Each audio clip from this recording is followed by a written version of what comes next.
شريك له ونشهد أن سيدنا ونبينا وحبيبنا وحبيب ربنا ومولانا محمدا عبده ورسوله صلى الله تعالى عليه وعلى آله وأصحابه وبارك وسلم تسليما كثيرا أما بعد فقد قال الله تبارك وتعالى في كلامه المجيد والفرقان الحميد إنما المؤمنون الذين إذا ذكر الله وجلت قلوبهم وإذا تليت عليهم آياته زادتهم إيمانا وعلى ربهم يتوكلون وقال تعالى إنما المؤمنون إخوة فأصلحوا بين أخويكم وقال رسول الله صلى الله عليه وسلم لا تحاسدوا ولا تباغضوا ولا تدابروا وكونوا عباد الله إخوانا صدق الله العلي العظيم وصدق رسوله النبي الكريم ونحن على ذلك من الشاهدين والشاكرين والحمد لله رب العالمين।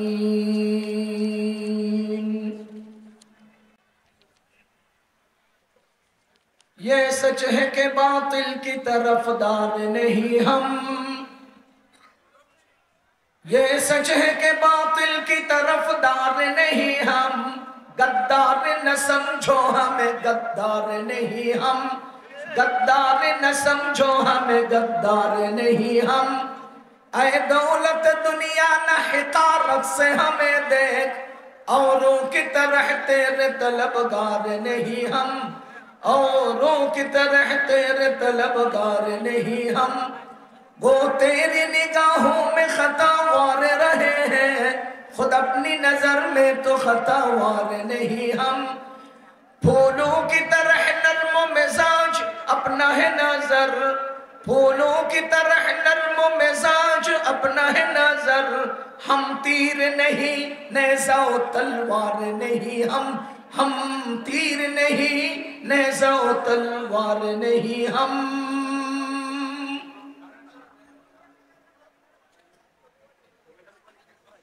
Imtiaz trading and contracting company Doha Qatar এর উদ্যোগে কোম্পানির আত্মীয় স্বজন ও সকল কবরবাসীদের মাগফিরাত কামনায় আন্তর্জাতিক ইসলামী মহাসম্মেলন 2024 এর চলমান অধিবেশনের সম্মানিত সভাপতি সাহেব, মুআজ্জাজ উলামায়ে কেরাম, মুরব্বিয়ান আযম, যুবক ভাইরা ও বন্ধুরা, বিভিন্ন এলাকা থেকে আগত সম্মানিত মুসলমান ভাইরা, আমাদের আজকের এই মেলা আমাদেরই এলাকার একজন ভাই উলামায়ে কেরামের সাথে ভালো সম্পর্ক রাখেন জনাব মোহাম্মদ ইমতাজুল ইসলাম মিলন ভাই চমৎকার একটা আয়োজন করেছেন, চমৎকার মেলা জমিয়েছেন। মানুষ তো কত কিছুই করে, দ্বীনি এ সমস্ত কার্যক্রম যারা আঞ্জাম দেন আমরা তাদেরকে মোবারকবাদ জানাই। আল্লাহ তাআলা আজকের এই আয়োজককে আয়োজনের সাথে যুক্ত সবাইকে কবুল করুন। আমি খুব লম্বা আলোচনা করব না, ছোট্ট একটা বিষয় শুধু মনে করিয়ে দেওয়ার জন্য, নতুন উদ্দীপনা তৈরির জন্য, সময়ের আলোকে সময়ের প্রয়োজনীয় কিছু কথা। বর্তমান পৃথিবীতে মুসলমান চতুর্মুখী আক্রমণের শিকার। তবে মজার কথা হলো ধীরে ধীরে জুলুম অত্যাচারের সবগুলো সবগুলো পথ একে একে বন্ধ হচ্ছে আলহামদুলিল্লাহ। সারা দুনিয়ায় সর্বোচ্চ পাওয়ার যারা রাখত, তারা একা না পেরে নেটো বাহিনীর মাধ্যমে আফগানিস্তানে দীর্ঘ 20-21 বছর নৈরাজ্য চালানোর পরে ইসলামপন্থীরা, আল্লাহর প্রেমিক, রাসূলের সৈনিকরা ওই আমেরিকাকে নাকানি চুবানি খাওয়াইয়া আফগানিস্তান থেকে পালাতে বাধ্য করেছে। বাংলাদেশের স্বৈর শাসক জালিম সরকারকেও বাংলাদেশি জনতা জোহরের আজান দিয়েছে, জোহরের টাইম শেষ হওয়ার আগেই ভেঙে যেতে বাধ্য করেছে। দীর্ঘ 40 বছরের উপরের জুলুম অত্যাচারের সেই সিরিয়াকে অত্যাচারীদের কবল থেকে মুসলমানরাই স্বাধীন করেছে। ইনশাআল্লাহ এই ধারাবাহিকতা সামনে চলতে থাকবে এবং বিশ্বের সব জালিমদের মাথা কেটে মাজলুমদের বিজয় হবেই হবে ইনশাআল্লাহ। আমি খুব সংক্ষেপে কয়েকটি কথা বলবো।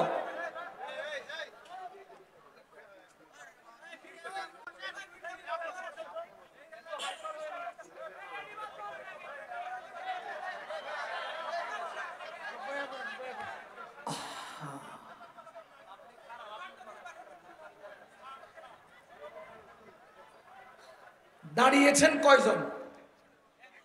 কথা বলেছেন কয়জন? কেন দাঁড়ালেন একজন, কথা শুরু করলেন এতজন? ঘটনা কি? আপনারা বলবেন না শুনবেন? তাহলে আল্লাহর ওয়াস্তে ছোটখাটো বিষয় চোখে পড়বে, শোনার চেষ্টা করেন, ঠান্ডা থাকার চেষ্টা করেন।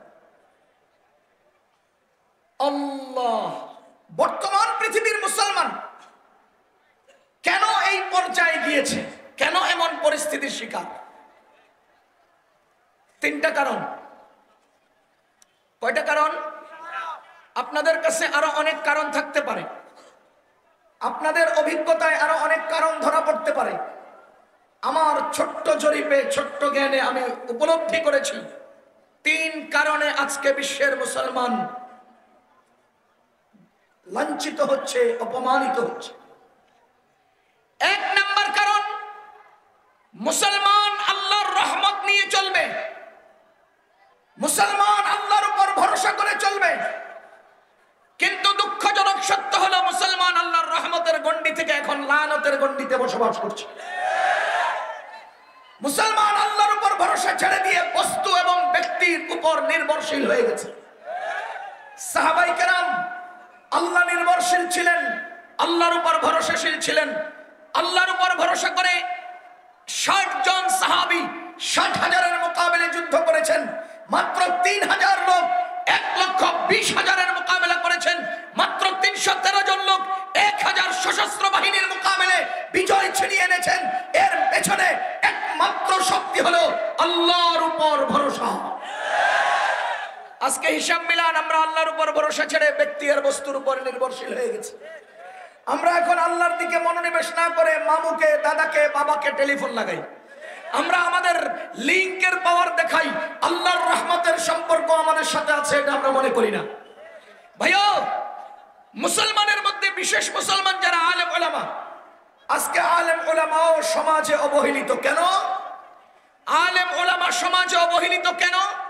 এর মূল কারণ অনেক থাকতে পারে। আমি একটা কারণ উপলব্ধি করেছি, সেটা হলো এক সময়ের আওয়াম আলেমের সাথে সম্পর্ক রেখে তৃপ্তি অনুভব করত, গর্ববোধ করত, আমার সাথে অমুক আলেমের সম্পর্ক আছে, অমুক আলেমের সাথে আমার সম্পর্ক আছে। কিন্তু দুঃখজনক সত্য হলো আজকের আলেমরা আওয়ামের সাথে সম্পর্ক করে তারা তৃপ্তি অনুভব করে, অমুক নেতার সাথে আমার সম্পর্ক আছে। যদি আলেমরা আবারও তাদের ঐতিহ্য, অস্তিত্ব, গায়রত সবকিছু যদি ধরে রাখতে পারতো, তো আওয়াম আলেমের সামনে এসে নতজানু হয়ে বসে থাকতো। তাহলে আমাদের আজকে বিশ্ব পরিসরে মুসলমানদের এই দুর্গতির 1 নাম্বার কারণ, আমরা আল্লাহর উপর ভরসা ছেড়ে ব্যক্তি ও বস্তুর উপর ভরসাশীল হয়ে গেছি। আজকে মুসলমানদের এই দুর্গতির 2য় নম্বর কারণ, আমাদের জীবন ব্যবস্থা, আমাদের জীবন চলার পথ পদ্ধতি, আমাদের আল্লাহ আমাদের রাসূলের মাধ্যমে আমাদেরকে দান করেছেন।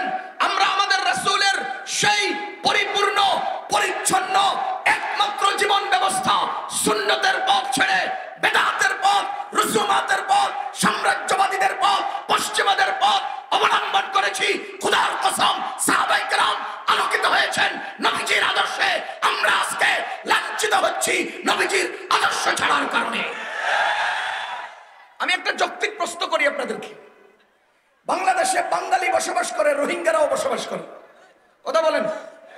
সরকার কর্তৃক কিছু অনুদান দেবে, বাঙালিদেরকেও দিবে, রোহিঙ্গাদেরকেও দিবে।